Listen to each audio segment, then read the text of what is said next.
আসসালামু আলাইকুম, সবাই কেমন আছেন? আশা করছি সবাই ভালো আছেন। আজকে আমি আপনাদের একটা থিওরি প্রকাশ করি বা একটা ঘটনা বলি। সেটা ঘটনাটা দিয়েই বলি, তারপরে বুঝতে পারবেন। তো আমার একটা ফ্রেন্ডের ফোন কেনার দরকার ছিল, যার কারণে সে আমাকে সাথে করে নিয়ে গেছে এবং আমরা মার্কেটে যাওয়ার পরে একটা দোকানে ঢুকলাম। প্রথম যে দোকানটাতে ঢোকার পরে একজন বৃদ্ধ লোক, বলা যায় একদম বৃদ্ধ না আবার মাঝ বয়সীও না, সেরকম বয়স্ক একটা লোক উনি দোকানে ছিলেন এবং হয়তো আর অন্য কেউ থাকলেও তখন ছিল না।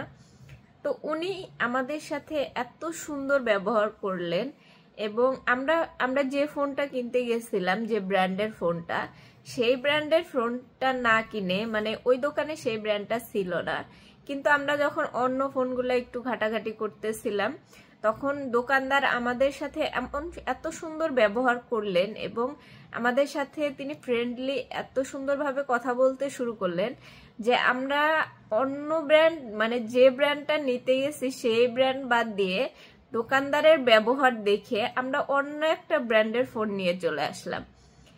এখন কথা হইতেছে যে এই যে ব্যবহার, আমরা মার্কেটে যাই বা যে কোনো জায়গায় যাই, আমরা দেখবেন যে মার্কেটে গেলে একটা জিনিসের কথা বলে যাই যে এই জিনিসটা আমাকে কিনতে হবে। তখন দেখা যায় আমরা মার্কেটে গিয়ে আরো এর সাথে আরো অনেক রকম জিনিস কিনে বাসায় ফিরি। কিন্তু কেন? কারণ আমার ওইগুলা তো প্রয়োজন ছিল না, তারপরে আমার ওইগুলা তো এখন না নিলেও চলতো, কিন্তু আমরা নিয়ে আসি। বেশিরভাগ ক্ষেত্রে কেন নিয়ে আসি? আমাদের জিনিস পছন্দ হয়েছে এই জন্য কিন্তু বেশিরভাগ জিনিস নিয়ে আসি না। বেশিরভাগ জিনিস নিয়ে আসি যে আমরা দোকানদারের সাথে যখন কথাবার্তা বলি, দোকানদারের কথাবার্তার সাথে যখন আমাদের মিলে যায় বা মনে হয় যে এই দোকানদারটা অনেক ভালো বা আমাকে অনেক প্রায়োরিটি দিতেছে বা আমার সাথে সুন্দর ব্যবহার করতেছে বা আমাকে পছন্দ করতেছে, তখন গিয়ে আমরা কি করি, সেই দোকান থেকে অপ্রয়োজনীয় জিনিস হলেও সেটা কিনে নিয়ে আসি এবং মনে করি যে দেখ এই দোকানটা এত সুন্দর ব্যবহার করতেছে, একটা জিনিস হলেও তো নেওয়া উচিত, না হলে কি মনে করবে, মানে আমাদের মেন্টালিটি এরকম।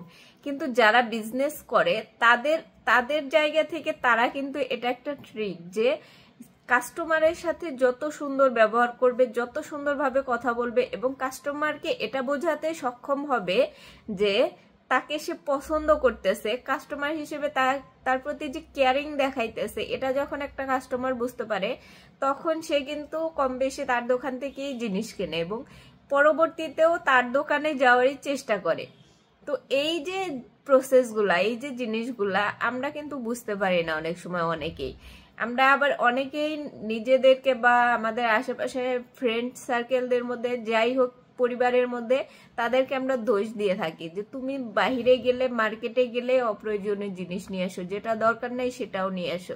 কিন্তু এর ভিতরে একটা থিওরি কাজ করে যে সে যখন বাইরে যায়, সে তার সামনের মানুষটা যখন তাকে পছন্দ করতেছে বা সুন্দরভাবে কথা বলতেছে, সে নিজেকে কন্ট্রোল করতে পারে না এবং তার মেন্টালিটি এরকম ভাবে কাজ করে যে সে যে এত সুন্দর ব্যবহার দেখাইতেছে, তার পরিবর্তে তারও কিছু করা উচিত। এখন একটা কাস্টমার দোকানদারের তো অন্য কোনো উপকার করতে পারে না, কিছু কিনলে হয়তো উপকার হবে, এই জায়গা থেকে কিছু কিনে নিয়ে বাসায় ফিরে। তো আমরা বিজনেসের জন্য আমরা কাস্টমার হিসেবে যদি সতর্ক থাকতে চাই, কাস্টমার হিসেবে যদি আমরা নিজেদেরকে অপ্রয়োজনীয় জিনিসের কেনা থেকে বাঁচাতে তাহলে আমাদের কি করতে হবে? আমাদের করতে হবে যে কোনো দোকানে গেলে আমি যে জিনিসটা নিতে যাব শুধু সেই জিনিসটার প্রতি ফোকাস করা এবং অপ্রয়োজনীয় জিনিস যদি আমাদের দরকার না হয় সে জিনিসটার কাছে না যাওয়া এবং দোকানদার যদি দেখা যাইতেছে একটা দোকানদার খুবই ফ্রেন্ডলি হয়ে যাইতেছে, তখন সেটাকে অ্যাভয়েড করা এবং আপনি শুধু তাকে এটা বোঝাবেন যে আপনি কাস্টমার, জিনিস কিনতে আসছেন, জিনিস নিয়ে যাবেন, তার সাথে অপ্রয়োজনীয় কোনো কথা বলার দরকার নেই।